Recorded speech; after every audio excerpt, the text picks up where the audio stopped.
Hi friends, ఈ రోజు కూడా ఒక చక్కటి స్పైన్ చిల్లింగ్ హర్రర్ స్టోరీతోని నేను మీ ముందుకైతే వచ్చేసాను. నేను మీ అంజని, మీరు చూస్తున్నది SRK హర్రర్ స్టోరీస్.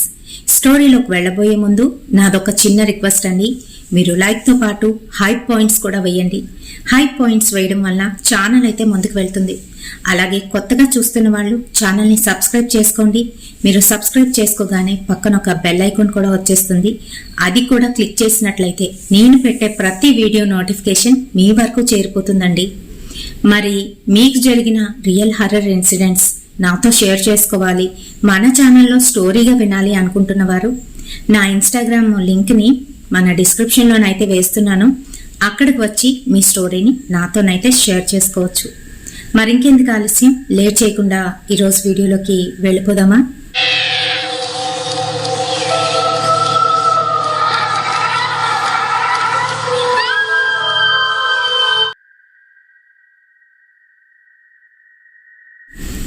సో ఇది 1999లో జరిగిన ఒక రియల్ ఇన్సిడెంట్ అండి. సంతోష్ తన నైట్ డ్యూటీ కంప్లీట్ చేసుకొని ఒక్కడే బైక్ మీద అయితే వస్తున్నాడు. మరి వాళ్ళ కంపెనీలోని చాలా మంది నైట్ డ్యూటీలు అయిపోయిన తర్వాత బాగా లేట్ అయితే అక్కడే ఉండిపోవడం అనేది జరుగుతుంది. అంతేకాదు, మరికొంతమంది వెళ్ళిపోతారు. మరి కొత్తగా పెళ్ళైన సంతోష్ వాళ్ళ అత్తగారిచ్చిన బైక్ మీద ఇంటికి వెళ్ళిపోవాలని ఆతృతతోనైతే ఉన్నాడు. మరి తను బైక్ స్టార్ట్ చేసి కొంత దూరం అయితే వచ్చాడు. తను వచ్చే వే అంతా ఎలా ఉంటుంది అని అంటే అదంతా కూడాను అడవిలాగా అయితే ఉంటుంది. కారణం ఏంటి అని అంటే అది క్వార్టర్స్. అంతకుముందు అక్కడంతా కూడాను చెట్టు చామ అయితే బాగా బలిసిపోయి అయితే ఉన్నాయి. రోడ్డుకి ఇరువైపులా బాగా జూబుగానైతే చెట్లు ఉంటాయి. అంతేకాదు, రాత్రి సమయంలో, అది అర్ధరాత్రి సమయంలోని ఆ చెట్లు పెద్ద పెద్దగా ఉండడంతోని ఆ పక్కన వేసిన స్ట్రీట్ లైట్ల వెలుగులో కూడాను దారైతే సరిగా కనిపించదు. మరి అంత పొత్తుగానైతే చెట్లు బలిసిపోయి ఉంటాయి. ఆ రోడ్డంట తను అలానే వెళ్తున్నాడు. రాత్ర వాళ్ళ ఆవిడ కట్టిన చికెన్ కర్రీ బాగా తినేశాడు. మరి అలా తినడం వల్ల ఏంటో గాని తనకి కడుపులోనైతే తిప్పేసింది. ఇంకా వెంటనే తను బైక్ ని ఓ పక్కకైతే ఆపేశాడు. అక్కడ ఒక చెట్టు దగ్గరికి వెళ్లి తన పనినైతే కానిచ్చుకున్నాడు. రిటర్న్ వస్తున్న సమయంలోని చల్లగాలి ఎవరో తనని పిలిచినట్టుగానైతే అయ్యింది. అది కూడా పేరుతో, సంతోష్ అని, ఒక ఆడగొంతుక. తనకేమీ అర్థం కాలేదు. ఒక క్షణం వెనక్కి తిరగకూడదనుకుంటేనే వెనక్కి తిరిగి చూశాడు. అంతే, అక్కడ ఎవ్వరూ లేరు. ఒక చల్లటి గాలి తనని తాక్కుంటూ వెళ్ళిపోయింది. అంతే, సంతోష్కి ఎందుకనో ఒంటి మీద గూస్ బంప్స్ అయితే వచ్చాయి. ఒంటి మీద ఉన్న వెంట్రుకలన్నీ కూడా నిక్కబొడుచుకున్నాయి. ఇంకా వెనక్కి తిరిగి చూడకుండా మళ్ళీ తన బైక్ మీదకి ఎక్కి కూర్చున్నాడు. బైక్ డ్రైవ్ చేస్తున్నాడు గాని ఈసారి బైకు చాలా స్లోగానైతే వెళ్తుంది.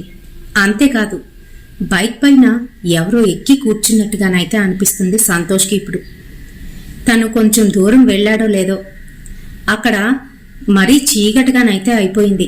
స్ట్రీట్ లైట్స్ కూడా అక్కడ సరిగ్గా వెలగట్లేదు. ఇంకా తన బైక్ వెళ్తుట్లోనే ముందుకైతే పోనిచ్చాడు. కొంచెం ముందుకు వెళ్ళాడో లేదో దప్ అంటూ సౌండ్ వచ్చి ముందు టైర్ అయితే పేలింది.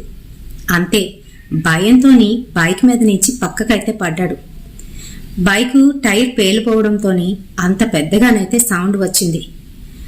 ఆ సౌండ్కే తనకి చాలా భయం అయితే వేసింది. అర్రే, అనవసరంగా వచ్చాను అని అప్పుడైతే అనుకున్నాడు. అక్కడ ఎవరో తాగేసి పడేసిన గాజు పెంకుల మీదకి ఈ టైర్ని అయితే ఎక్కించాడు. ఎయిర్ టైట్ గా ఉండడం వల్ల తొందరగాను ఆ గాజు పెంకు లోపలికైతే వెళ్లి టైర్ అలా బరస్ట్ అయితే అయిపోయింది. మరింక చేసేది లేక ఆ బండిని నడిపించుకుంటూ కొంచెం ముందుకైతే వెళ్ళాడు. దూరంగా ఎవరో ఒక ఆమె అక్కడ స్ట్రీట్ లైట్ కిందన నించొని ఉన్నట్టుగానైతే కనిపించింది. ఆ ఏరియాలోని అటువంటి సమయంలోని చాలా మంది ఆడవాళ్లు ఇలానే ఉంటారు. అది తనకి బాగా తెలుసు. అయితే మరి తను అవేమీ పట్టించుకోకుండా ముందుకైతే వెళ్తున్నాడు బైక్ని లాక్కుంటూ. ఆ అమ్మాయిని అయితే పట్టించుకోలేదు, అటు వంక కూడా చూడలేదు. కానీ ఆ అమ్మాయి మటుకు తినకాసే చూస్తున్నట్టుగానైతే ఉంది. తన బైక్ ని లాక్కుంటూ ముందుకైతే వెళ్తున్నాడు. బైకు చాలా బరువుగానైతే అనిపిస్తుంది.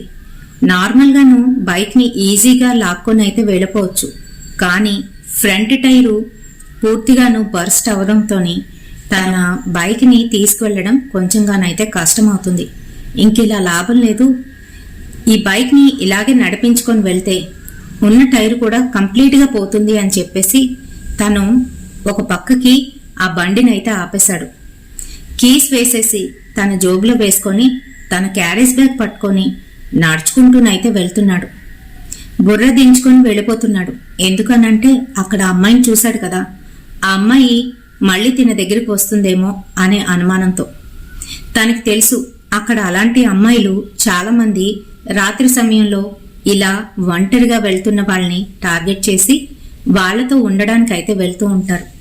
మరందుకనే తను ఏం పట్టించుకోకుండా వెళ్ళిపోతున్నాడు. ఈలోగా అక్కడ ఉండవలసిన అమ్మాయి కనిపించలేదు. అమ్మయ్య ఎక్కడికో వెళ్ళిపోయింది అనుకొని ముందుకైతే వెళ్ళాడు. 4 అడుగులు వేసేసరికి తన వెనకాతల ఎవరో నడుస్తున్నట్టుగానైతే అనిపించింది. తను వెనక్కి తిరిగి అయితే చూశాడు. అంతే, అక్కడ ఉండవలసిన అమ్మాయి తన వెనకైతే నించొని తన్నే చూస్తూ నవ్వుతూ తన వెనకాతలైతే నడుస్తోంది. చచా, ఏంటిది నా వెనక పడింది అనుకుంటూ ముందుకైతే వెళ్ళిపోయాడు. ఇంకా తను అలా ముందుకి అడుగులు వేస్తూ ఉంటే ఆవిడ కూడాను అంతే స్పీడ్లోని తన వెనకైతే వస్తుంది. ఇంకా కొంతసేపటికి తన్నైతే పిలిచింది, ఏమండి ఏమండి అంటూ. ఇంకా సంతోషు వెనక్కి తిరిగి ఏంటి ఏం కావాలి అంటూ కోపంగానైతే అన్నాడు. అయ్యో, అలా కోపడతారేంటండి, నేను ఒంటరి ఆడదాన్ని, నాకు ఈ ఏరియా గురించి కూడా పెద్దగా తెలీదు. ఇక్కడ మా వాళ్ళ ఫంక్షన్కి అయితే వచ్చాను. ఫంక్షన్ అయిపోయింది, ఎవరి మటుకు వాళ్ళు వెళ్ళిపోయారు. నేను కూడా ఆటోలోని ఇంతవరకు వచ్చిన తర్వాత ఆ ఆటో అతను టైర్ పంచర్ అయిందని నన్ను ఇక్కడే దింపేసి వెళ్ళిపోయాడండి. ఏదైనా వెహికల్ వస్తే లిఫ్ట్ అడిగి వెళ్దామని నేను చూస్తున్న సమయంలో మీరు వచ్చారు.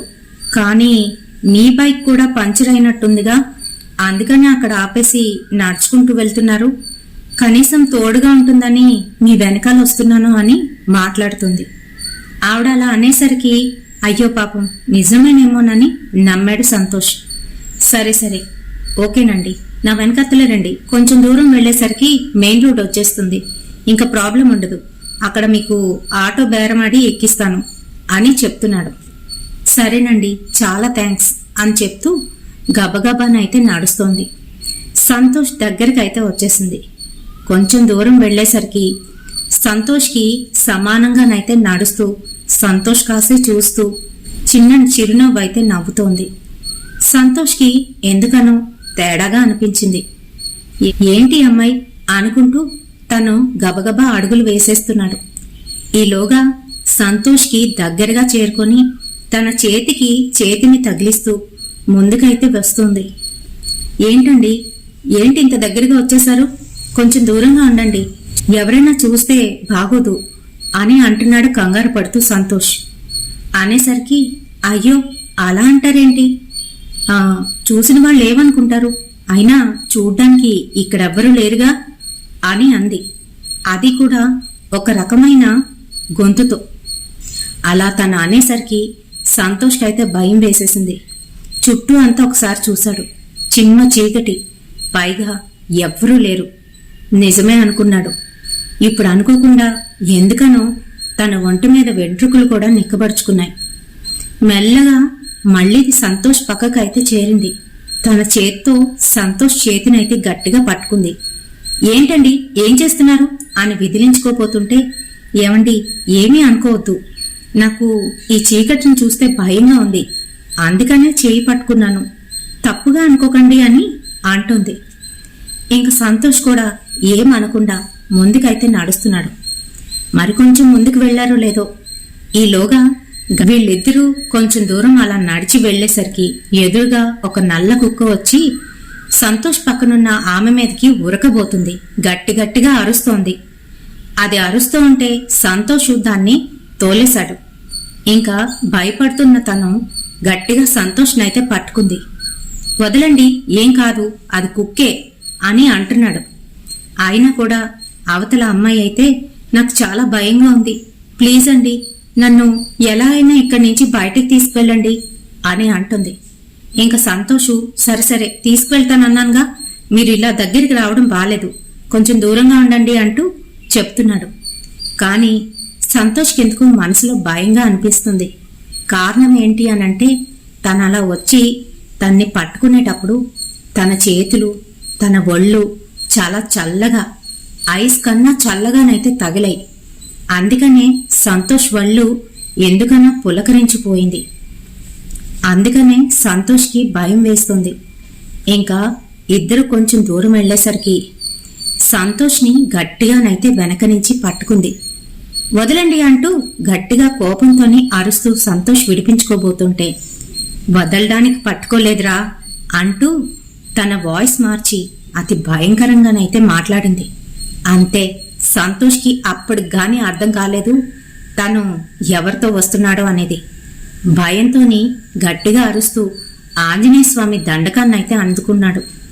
తన చేతులు రెండింటినీ కూడా విడిపించి ముందుకైతే పరిగెడుతున్నాడు. ఇంకొంచెం దూరం వెళ్లేసరికి మెయిన్ రోడ్ అయితే వచ్చింది, కానీ అక్కడ కూడా జనాలు లేరు. ఎందుకనంటే మరి అర్ధరాత్రి సమయం 3:15 అయితే అవుతుంది. ఆ సమయంలో ఎవరుంటారు చెప్పండి? ఏదో అరాకొరగా ఎక్కడో ఒకరో ఇద్దరు తప్ప. అయితే ఆ సమయంలో ఇంకా తను భయపడుతూనే దండకం మరింత బిగ్గరగా చదువుకుంటూ ఇంటివైపు అయితే పరిగెడుతున్నాడు. అక్కడి నుంచి మరో 15 నిమిషాలు వాళ్ళ ఇంటికి వెళ్లడానికైతే పడుతుంది. ఇంకా సంతోషు తన ప్రమేయం లేకుండానే యూరినేట్ అయితే చేసేశాడు. ఇంకా వెంటనే పరిగెడుతున్నాడు. ఎవరో చెప్పింది గుర్తుకు వచ్చింది. అదేంటి అనంటే వెనక్కి తిరిగి చూడకూడదు, ఏ పరిస్థితుల్లో కూడాను వెనక్కి తిరిగి చూడకూడదు అనుకుంటూనే ఇంకా ముందుకైతే పరిగెడుతూ దండకాన్ని ఇంకా బిగ్గరగానైతే చదువుతున్నాడు. మరి తను కొంచెం దూరం వెళ్లేసరికే వాళ్ళ ఇల్లు అయితే వచ్చేసింది. ఇంటికి వెళ్లి దబదబా తలుపులైతే బాధేస్తున్నాడు. లోపల పడుకున్న తన భార్య వనిత మెల్లగా లేచి, వస్తున్నానండి ఆగండి అంటూ తలుపైతే తీసింది. తను తలుపు తీయగానే సంతోష్ పరిస్థితి ఏంటి అనంటే ఒళ్లంతా చెమటతో తడిచిపోయింది. పైగా తను యూరినేట్ కూడా చేసేశాడు. అతి దారుణంగా తన నుంచి వాసన అయితే వస్తుంది. చూడ్డానికి మొహం అంతా కూడాను బాగా పీక్కుపోయి చాలా దారుణంగానైతే కనిపిస్తున్నాడు. ఇంక వాళ్ళ ఆవిడ వనిత కంగారు పడుతూ ఏమైందండి అని అడుగుతుంది. అది తర్వాత చెప్తాను, ముందు తలుపు వేసే అంటూ గబగబా లోపలికైతే వచ్చేశాడు. తను ముందు బాత్రూంకి వెళ్ళి ఫ్రెష్ అయ్యి లోపలికి వచ్చి వణికిపోతున్నాడు. ఏమైందండి ఇప్పటికైనా చెప్పండి, అయినా ఇంత అర్ధరాత్రి సమయంలో వస్తేనేంటి, ఆ కంపెనీలోనే ఉండిపోవచ్చుగా అని అంటుంది. ఈ రోజులాగా నాకు ఇంతకు మునుపు ఎప్పుడూ అవ్వలేదు అంటూ భయపడిపోతూ తను చూసిందంతా కూడా చెప్తున్నాడు. అంతే, వెంటనే వనిత దేవుడి దగ్గరికి వెళ్ళి అక్కడ సింధూరం తీసి తనకైతే పెట్టింది. తను కూడా పెట్టుకుంది. ఈలోగా తను భయపడిపోతూనే అలానే పడుకున్నాడు. తెల్లవారయ్యింది. వనిత లేచింది గాని సంతోష్ మటుకు అటు తిరిగి అలానే పడుకొని ఉన్నాడు. ఏవండి అంటూ లేపుతుంది. అప్పటికి గాని వనితకైతే తెలియలేదు. సంతోష్కి జ్వరం అయితే వచ్చేసింది. ఎక్కువగాను జ్వరం ఉండడంతోని చలికి వణికిపోతూ నాకు అస్సలు బాగోలేదు అని అంటున్నాడు. డాక్టర్ దగ్గరికి వెళ్దాం పదండి అని వనిత అయితే అంటుంది. నేనిప్పుడు లేచే పొజిషన్లో లేను, ఇంట్లో టాబ్లెట్స్ ఉన్నాయి కదా అవి ఇచ్చి వేసుకుంటాను అని చెప్తూ తను టాబ్లెట్ అయితే వేసుకున్నాడు. టాబ్లెట్ వేసుకున్నాడు గాని ఒక అరగంట మళ్లీ జ్వరం అలానే పుంజుకు వచ్చేసింది. ఒళ్ళంతా కూడా వణికిపోతుంది. ఇంక వెంటనే వాళ్ళ అత్తగారింటికి అయితే వెళ్ళింది. అక్కడ దగ్గరలోనే వాళ్ళ అత్తగారి ఇల్లు కూడాను. వీళ్ళకి కొత్తగా పెళ్ళయిందని వేరొక ఇల్లు తీసి అయితే పెట్టారు. మరి వాళ్ళ అత్త మామ ఇద్దరు కూడా వచ్చారు. ఏమైందిరా, ఏం జరిగింది అని అంటే రాత్రి జరిగిన విషయం మొత్తం వనిత అయితే చెప్పింది. ఓ అవునా అంటూ, కంపెనీ నుంచి ఇంటికి రాత్రి సమయంలో రావద్దని నీకెన్నిసార్లు చెప్పుంటాను, అయినా నా మాట వినిపించుకోలేదు. పోని వస్తే వచ్చావు, ఒంటరిగా రావద్దని మరీ చెప్పాను, అయినా నువ్వు వినిపించుకోలేదే, చూడిప్పుడు అంటూ తిడుతూ అతన్ని తీసుకొని వాళ్ళకి తెలిసిన వాళ్ళ దగ్గరికి అయితే తీసుకువెళ్లారు. అతనొక పీరు సాయిబు.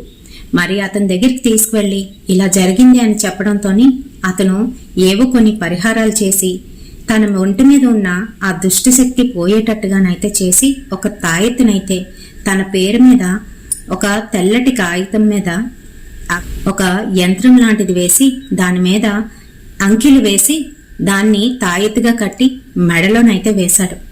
ఎప్పుడైతే తను అలా వేసి విభూదిచ్చాడో ప్రతిరోజు 3 రోజులు తప్పకుండా రాత్రి సమయంలోని ఈ విభూదిని నీళ్లలో వేసి కలిపి తాగించమన్నాడు.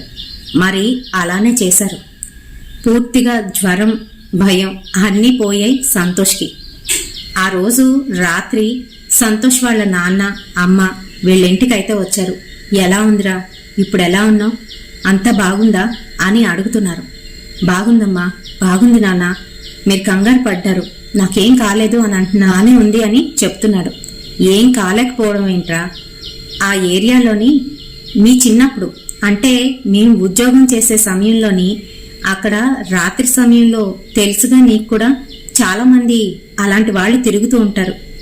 అయితే మన కంపెనీ వాళ్లే కొంతమంది లేబరు ఆ రోడ్డంట రాత్రి సమయంలో వెళ్తూ ఉండగా ఒక ఆమె పాపం వాళ్ళ తాలూకు వాళ్ళ ఇంటికి ఏదో ఫంక్షన్కి వచ్చి ఒంటరిగాను అక్కడైతే ఆటోవాడు ఆపేయడంతోని దిగిపోయి ఎవరైనా ఉంటే సహాయం కోసం అని చెప్పి చూస్తున్న టైంలోని ఈ ల్యాబ్ చేస్తున్న వాళ్ళు వెళ్ళి అతి దారుణంగా ఆమెని చేసి చంపేశారు. ఇంకప్పటి నుంచి ఆమె ఆ రాత్రి సమయంలో తిరుగుతూ ఉంటుందని, ఎవరో ఒంటరిగా వెళ్లిన వాళ్ళకి ఇలా కనిపిస్తూ భయపెడుతుందని అక్కడ వాళ్ళందరూ చెప్పుకుంటూ ఉంటారా.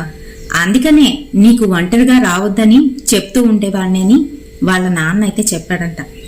మరి ఈ స్టోరీ మీకు ఎలా అనిపించింది? నచ్చిందా? నచ్చితే తప్పకుండా ఒక లైక్ అయితే వేయండి, షేర్ చేయండి మనలాంటి హర్రర్ ప్రేమికులకి. అండ్ బ్యాక్గ్రౌండ్ ఎలా ఉంది, ఇది బాగుంటే ఇది కంటిన్యూ చేద్దాం, లేదు అనుకోండి నార్మల్గా డిమ్ లైట్లో కాకుండా నార్మల్ లైట్లోకి వచ్చి మీకు స్టోరీని అయితే ఎక్స్ప్లెయిన్ చేస్తాను. రేపటి సరికొత్త హర్రర్ ఇన్సిడెంట్తో మళ్ళీ మీ ముందుకైతే వచ్చేస్తాను. లాస్ట్ వీడియోకి మనకు వచ్చిన కామెంట్స్ ఎవరెవరి దగ్గర నుంచి ఎక్కడి నుంచి వచ్చాయనేది చూసేయండి మరి.